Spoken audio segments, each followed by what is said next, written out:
Well, it's Tuesday night, which means it's time for another session of Pell work, learning to do new shots. This week, what we're going to look at is from last week where we were talking about different ranges. We're going to look at a couple of new shots to help us get around our opponent when we are in very close and can't do our normal big motions and far projections. We're looking at ones which are quite in close. Now, I think it was the second week we talked about the indirect offside. That's where the sword drops down our back, we catch it at this point here, lift it over the ear to bring that right shoulder forward and catch it up here to unwind into that offside of the head. I presume you guys haven't done a lot of putting that into practice against the Pell, but it is a good one to practice the motion. And the reason for that is that motion is very similar to what is called the pendulum shot. Again, this is taken largely from Oblomarkian, but very much works well in fighting. Where the indirect offside was quite slow in a fight, this one is actually really good in a fight because your opponent quite often gets confused with what you're trying to do and the motion you're going for. The pendulum in this case is you're in quite close against your opponent, so you're fairly square on. When you're out far, you try to stand a little bit more side on, and then when you get in close, you come a little bit more square so that you've got this chance to go wide. This pendulum looks like this when thrown at full speed.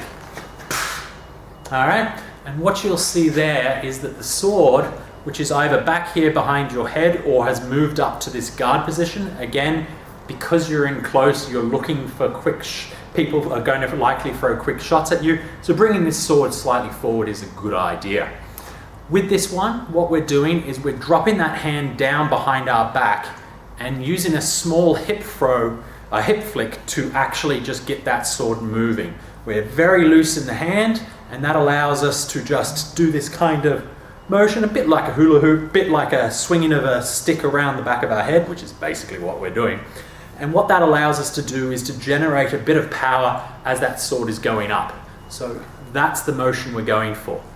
Now, what we're looking for is we're going to take that motion, and rather than just raising our hand and bringing it to the other ear like we did for the indirect offside, what we're doing is we're letting that hand come up high, and then we're dropping the tip down, and we're cutting in against our opponent, aiming for their armpit. What this means is that if you throw it correctly, you should be getting up under here on your opponent's armpit when you're in nice and close. There is one major safety point with this shot. You may not have noticed it easily when I was throwing it, but when you're throwing this shot, make sure that you slide your sword foot backwards as you throw the final bit of the shot. The reason for this is that this keeps your elbow and your wrist from getting too bound up. If you have a look at my wrist, you can see it's going through quite an interesting arc there, which isn't too bad. If I then don't move this foot back, but then miss my opponent, you can see my wrist gets really, really tightly bound into the twisted option, and now all the force and the leverage of that sword goes straight in my wrist, which causes damage. However, by sliding your sword foot backwards at the same time, what that does is that changes the wrist motion to then strike through and up the arm, in which case you can safely let that flick out the top without actually delivering any of that force into the wrist. So it's very important to remember to get that shoulder back as you throw and to flick that sword foot backwards, just to make sure you don't dump any of that force into the body. Against the Pell, this shot looks like so. As you can see, the hand is kept high, the sword is flicking down and into the Pell like a pendulum in a grandfather clock, and hitting nicely in the armpit on the opposite side.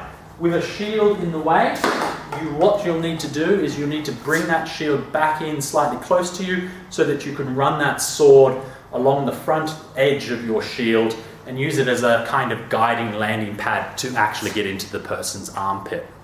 It's a very good shot to learn, very good shot to practice throwing. It can even be put quite easily into a combination and a step. It is a two-motion shot, which makes it seem slow. However, because you've got this strange kind of motion like this, you can cut it out at the last minute to just throw like normal, but your opponent's normal reactions will be to try and follow that sword, and so it'll seem to be doing a whirly, dippy kind of motion to them, which often gets you to confuse them, get them a couple of seconds so they don't figure out what you're actually trying to do. The second shot that I would like to talk about tonight is a straight roll into the offside leg from a hanging guard. Now, we were talking in previous weeks about the fact that we have certain throwing recovery zones to go through, whereby all our shots can come through that zone, or our hand comes back through that zone, so that we've pelled it so that we know exactly how to throw to multiple different spots.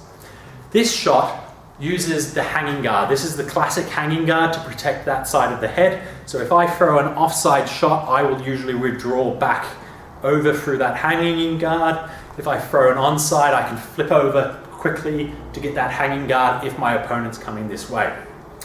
From this hanging guard position, you are ideally cocked and ready to go to throw to the offside leg. This might seem a little bit weird, but what it involves is the arm dropping down and that shoulder coming forward, rolling it into a Molinet and then into the leg. You can see I'm exaggerating the motion a little bit to lean forward, but there is a bit of a stomach crunch to help power that roll into that actual bottom shot. What you don't want to do is you don't want to roll too far forward, because then you just present the head and all the rest. And the second thing is, this shot is most easily trained while you've got a shield. I haven't got one at this moment because it cuts down what you can see in this shot, but it's very important that from this hanging guard, as you roll it, that shield comes back, the hand comes in front of the shield, and then the shield can go projected back forward again with this hand hitting the opposite leg from underneath the shield. What this means is that this region stays well protected while still delivering a good shot. And basically, against a Pell, this is the kind of motion that it looks like. So from that hanging guard, we drop the hand down, tuck the shield back, project the shield back forwards, roll that hand into the offside leg. So again,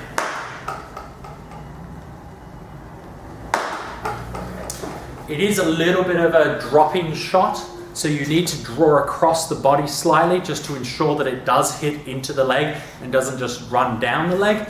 But it is a really nice shot that can be thrown from really close in, because that hand motion does not require much motion forwards at all to deliver the blow. Anyway, give those two shots a go, put them into your Pell routine, put them into your 1 to 6 drill, and have a go and see how they work for you, and we'll move on to other things next week. All right, catch you.